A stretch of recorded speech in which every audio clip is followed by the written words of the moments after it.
अस्सलाम वालेकुम। Today our topic of discussion is kidney embryology. ठीक है, here we discuss about its 3 points.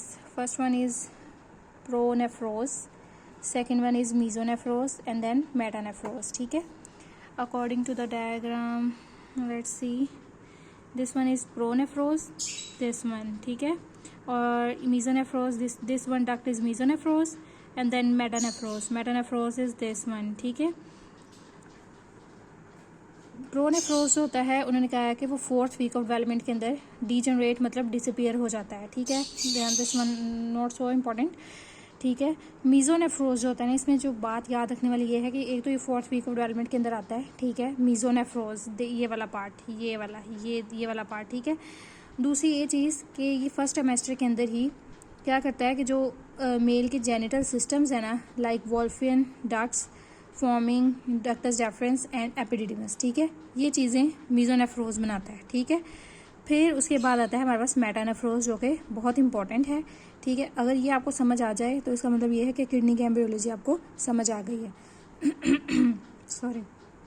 ठीक है, अब हमारे पास जो मेटानेफ्रोज है ना, इसमें हमारे पास उन्होंने ये बताया हुआ है कि ये परमानेंट होता है। ठीक है, और ये जो है ना 5th वीक ऑफ डेवलपमेंट के अंदर अपीयर होता है, और 36 वीक्स ऑफ जो गेस्टेशन के जो 36 वीक्स होते हैं ना, उसके अंदर नेफ्रोजेनेसिस हमारे पास कंप्लीट हो जाती है, मतलब किडनी बन जाती है। ठीक है, अब मेटानेफ्रोज जो है ना, उसके अंदर आगे उसके पार्ट्स हैं, लाइक यूटेरिक बड और ये मेटानेफ्रिक मीजनकाइम। ठीक है, अब जो यूटेरिक बड है, ये वाला हमने कहा था ना, ये हमारे पास है मेटानेफ्रोज। ठीक है, अब मेटानेफ्रोज के ये एक पहले आती है यूटेरिक बड आती है, दिस वन इज बड। ये जो छोटी सी डंडी है, स्टॉक निकली हुई, ये है यूटेरिक बड, और जो ये वाला है ये है मेटानेफ्रिक मीजनकाइम। ठीक है, ये पार्ट उसी के ही है, मेटानेफ्रोज के पार्ट हैं, लेकिन 2 पार्ट्स हैं, एक यूटेरिक बड है और एक है मेटानेफ्रिक मीजनकाइम। जो यूटेरिक बड होती है ना, ये ऊपर से हमारे पास हमने कहा था ना, ये मीजोनेफ्रिक डक्ट आ रही है, डक्ट्स का जो एंड वाला कॉर्डल पार्ट होता है ना, उससे हमारे पास ये बड अराइज होती है, यूटेरिक बड।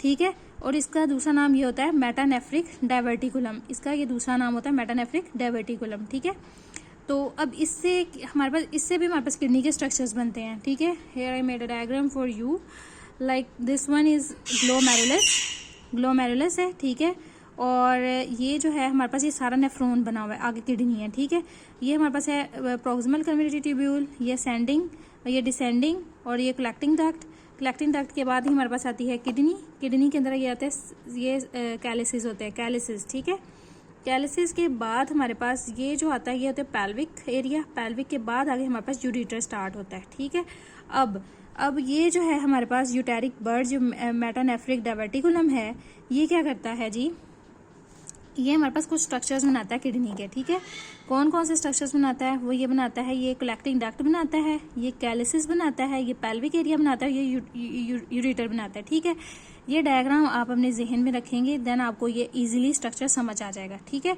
क्या क्या बनाता है ये कलेक्टिंग डक्ट बनाता है, और ये बनाता है कैलिसिस, आगे पेल्विक आता है, फिर आता है यूरेटर, ये 4 चीजें ये बनाता है। कौन बनाता है, ये यूटेरिक बर्ड, जिसका दूसरा नाम है मेटानेफ्रिक डायवर्टिकुलम।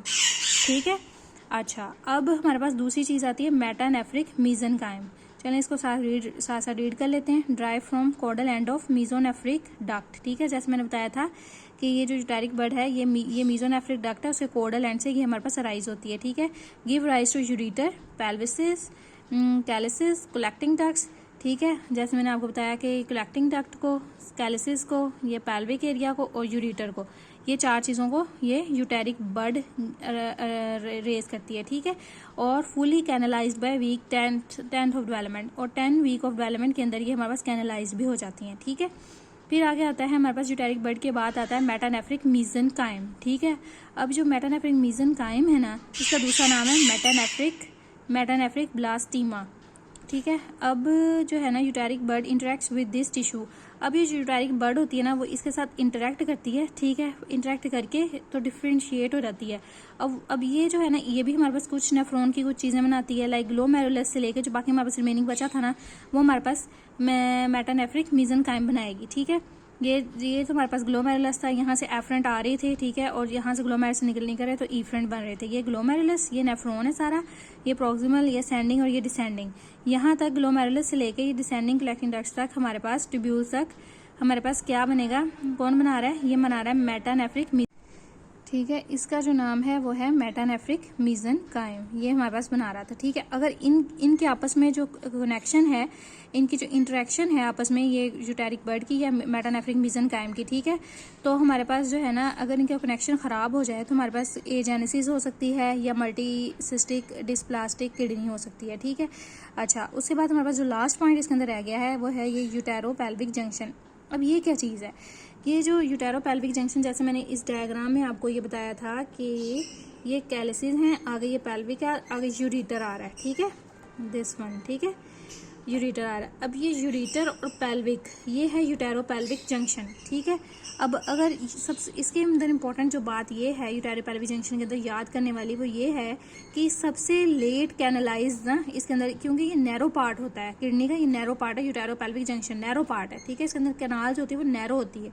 ठीक है, और ये नैरो होती है तो ये सबसे लास्ट पे कैनलाइज होता है, लास्ट टू कैनलाइज। ठीक है, कंजेनिटल ऑब्स्ट्रक्शन, बचपन में इसकी ऑब्स्ट्रक्शन भी हो सकती है क्योंकि नैरो पार्ट होता है। ठीक है, और ये यूनिलेटरल भी हो सकता है, बायलेटरल भी हो सकता है। Most common pathologic cause of prenatal hydronephrosis. ठीक है, डिटेक्शन बाय प्रीनेटल अल्ट्रासाउंड।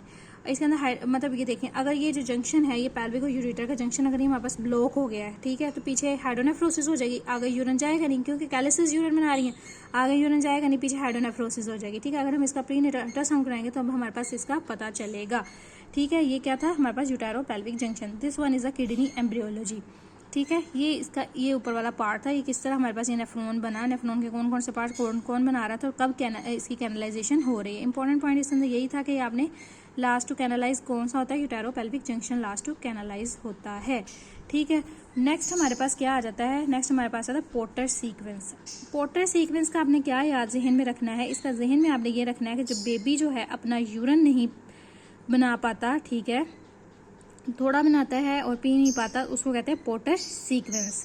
ठीक है, अब इसके अंदर क्या होता है कि नॉर्मली जो होता है ना, बेबी जब यूट्रस के अंदर होता है, मदर के वूम के अंदर होता है, तब क्या मदर के यूट्रस के अंदर होता है, तब क्या होता है? तब ये होता है कि बेबी अपना यूरिन जो है वो करता है और थोड़ा सा यूरिन खुद पी लेता है।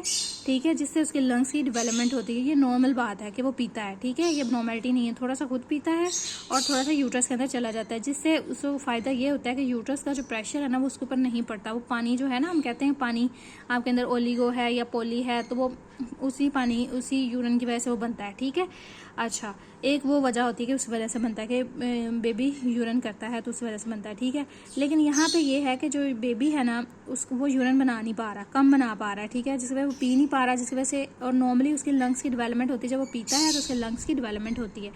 एक तो अब जब ये यूरिन कम बना रहा है या बना नहीं पा रहा, ठीक है, तो उसकी वजह से क्या हो गया? ओलिगो हाइड्रोमनियोस, मतलब पानी कम हो गया। ठीक है, अब पानी कम हो गया तो एक तो सब हमने कहा कि वो लंग्स की डेवलपमेंट करता था, अब वो यूरिन पिएगा नहीं तो लंग्स की डेवलपमेंट नहीं होगी। ठीक है, तो क्या होगा? पल्मोनरी हाइपोप्लेजिया, मतलब उसका जो लंग्स है उनका हाइपोप्लेजिया हो जाएगा। ठीक है, और दूसरा ये कि जब यूट्रस का जब पानी कम है तो यूट्रस बच्चे पे कंप्रेशन डालेगी, जब कंप्रेशन डालेगी उसकी एक्सट्रीमिटीज़ जो हैं वो भी ख़राब होंगी।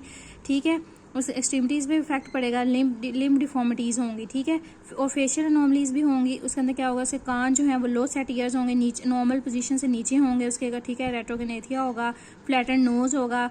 ठीक है, और बस आगे ये वही है पल्मोनरी हाइपोप्लेजिया, ये कॉजेज हो जाएंगी उसके ओलिगो हाइड्रोमनियोस की वजह से। ठीक है, और दूसरी और भी कॉजेज हो सकती हैं, cause by chronic placental insufficiency की वजह से, या फिर रिड्यूस रीनल आउटपुट, किडनी बनाई, जैसे acute renal polycystic kidney disease होती है उसके अंदर, या obstructive uropathy, eg posterior urethral valves, bilateral renal agenesis, जैसे ये ऑब्स्ट्रक्टिव यूरोपैथी है, इसके अंदर क्या होता है? पोस्टीरियर यूरिथ्रल वैल्व्स, किडनी तो बना रही है। ठीक है, इसमें ये ऑब्स्ट्रक्टिव यूरोपैथी के अंदर ये होता है किडनी बना रही है। ठीक है, आगे किडनी का यूरेटर आता है, यूरेटर आगे ब्लैडर में जाता है, ब्लैडर आगे यूरिथ्रा में ओपन होता है। ठीक है, यहाँ पे उन्होंने कहा है कि ये यूरिथ्रल वैल्व्स ही हमारे पास क्लोज हैं या ख़राब हैं, जिसकी वजह से यूरिन आगे जा नहीं पाता और पीछे हमारे पास वो फिर पीछे से वो बनता नहीं है। ठीक है, ये चीज़ हो रही है, ये भी कॉज हो सकती है। ठीक है, यहाँ लिखा है कि babies who can't P in utero, मतलब यूट्रस के अंदर पेशाब नहीं करते, यूरिन नहीं करते, तो उनको कहते हैं पोर्टर सीक्वेंस। बाकी ये वही जो चीज़ें मैंने इधर पढ़ाई हैं वही चीज़ें उन्होंने यहाँ पे अलग पॉइंट्स में दी हुई हैं। लाइक पल्मोनरी हाइपोप्लेजिया आ जाएगा, लंग्स उससे नहीं नॉर्मल डेवलप होंगे, ओलिगोहाइड्रोमनियोस हो जाएगा, ट्विस्टेड फेस हो जाएगा, ट्विस्टेड स्किन हो जाएगी, एक्सट्रीमिटीज डिफेक्ट आएंगे और रीनल फेलियर हो जाएगा इन यूट्रो, मतलब यूट्रस के अंदर ही। दिस वन इज वो पोर्टर सीक्वेंस। और ये now we have to discuss horseshoe shape kidney. ठीक है, ये आपने पहले भी पढ़ी होगी। हॉर्सशू शेप किडनी किस तरह होती है, मतलब जिस तरह एक हॉर्स का पाँव होता है उस जैसी बन जाती है। ठीक है, होती बिल्कुल दोनों साइडों पे, ये देखें जिस तरह ये है दोनों साइडों पे नॉर्मल आ रही है। ठीक है, ऊपर से भी नीचे से भी नॉर्मल, मतलब शेप में सही बनी हुई है, लेकिन जो है वो नीचे से जो है ना वो अलहदा नहीं हो पाई। ठीक है, ये इसमें चले पढ़ लेते हैं इसको।